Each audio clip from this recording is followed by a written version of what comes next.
diálogo interreligioso es una novedad hasta cierto punto en la historia de la Iglesia y quizás de las mismas religiones, pero hoy en día es algo indispensable porque la globalización nos está llevando a encontrarnos todos en todas partes y las religiones pueden ser el último bastión de identidades blindadas o al contrario, puede ser la ocasión que tenemos de abrazarnos unos a otros, ¿no? Porque todos nosotros miramos más allá de nosotros mismos, que es Dios, ¿no?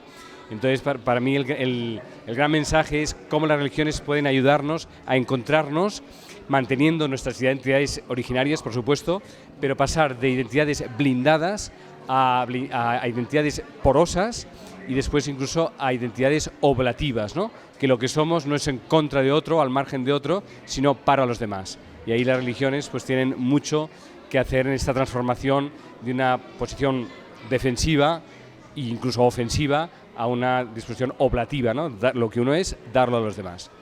Pero esto requiere un aprendizaje.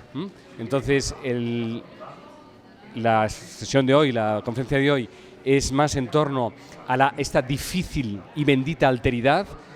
Difícil porque incluso con otra persona que es amiga nuestra o nuestra pareja o nuestros hijos o otra generación ya nos cuesta, pues cuando habla otra lengua, otra religión, otra cosmovisión, pues tenemos la dificultad, la torpeza de salir de nosotros hacia el otro, pero también experimentamos que es bendición, ¿no?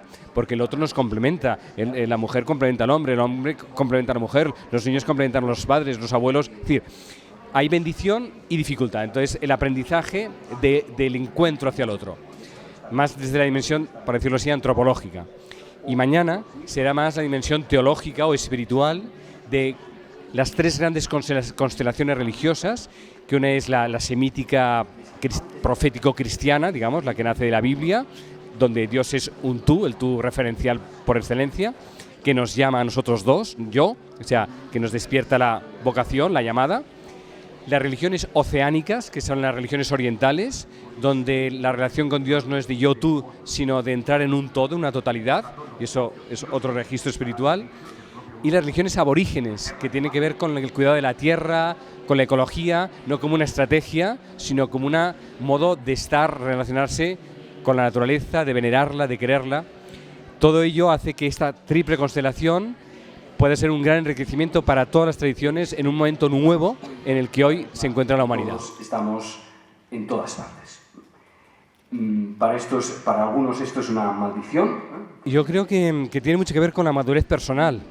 Es igual que una criatura al principio está muy autorreferida y todo lo que no es lo conocido pues le da miedo o se queda bloqueado, y el proceso de maduración es en la salida hacia la alteridad y el comprender y sentir lo que decía antes, que tu verdad no anula mi verdad, sino la complementa. Esto requiere un aprendizaje tanto personal como comunitario e institucional. Entonces, yo creo que todo pasa, en fin, un paso importantísimo es el conocimiento real del otro, no imaginarnos al otro, sino tratarlo, dialogar, y aquí la importancia del diálogo, ¿no? El encuentro a través de la palabra, diálogos, ¿no? La palabra nos encuentra, aunque también la palabra nos desencuentra, por lo tanto también hay que aprender a hablar, aprender a escuchar, aprender a acoger la palabra del otro. Todo esto es la espiritualidad del diálogo interreligioso, incluso la mística del diálogo, que comienza por, como decíamos antes, por la pareja, por los hijos, por la política, por la comunión intraeclesial, porque al fin y al cabo el diálogo hacia afuera es también el diálogo en casa con la propia iglesia, ¿no? Y no descalificar entre progres y cargas, en fin, todas estas descalificaciones que damos, que lo que hacen es rompernos, fragmentarnos, en lugar de creer profundamente que Dios tiene múltiples manifestaciones en ti, en mí, en el musulmán, en el hindú, incluso en el no creyente, y que Dios no queda fragmentado si sabemos ver la presencia que hay en Él en manifestaciones que aparentemente parecen incluso contrarias a las nuestras, pero que no son complementarias, y ahí eso requiere un aprendizaje muy serio y muy arduo, como cualquier cosa nueva, ¿no? Extraño, ¿no? Un extraño amenazador. Las propias leyes regían para el propio grupo, no para nosotros, incluso el no. ¿Hacia dónde conduce el diálogo, no?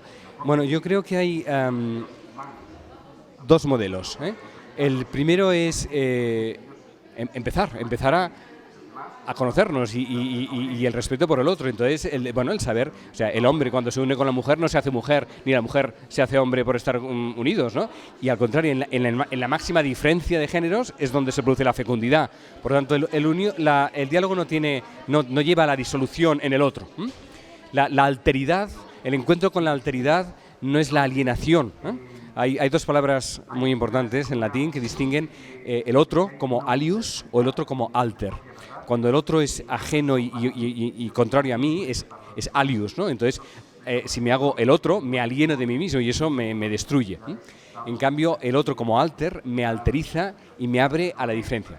Entonces, pasado esto a la pregunta que me acabas de hacer, en un primer momento es descubrir y venerar la manifestación de Dios que hay en el otro, que enriquece y complementa mi propia perspectiva. Que a base de diálogos y de abertura espiritual vayamos hacia una tierra nueva que todavía no conocemos, pero esto puede ser de aquí 100, 200, 300, 1000 años, no sabemos. De hecho, las religiones han aparecido en un momento determinado, y no ha acabado la historia humana. Pues, ¿por qué no puede haber una síntesis? Yo sé que esto es muy delicado porque una síntesis no es un sincretismo, ni es una mezcolanza, ni es una disolución, y yo no estoy hablando de esto. Pero sí de que tal vez, manteniendo las particularidades de todos, encontremos que hay un lugar que nos trasciende a todos y donde nos podemos encontrar sin disputarnos. Pero eso hay que dejar al Espíritu Santo que sea quien nos guíe. Esa es la aldea global. Tenemos más conocimiento a lo mejor de cosas lejanas que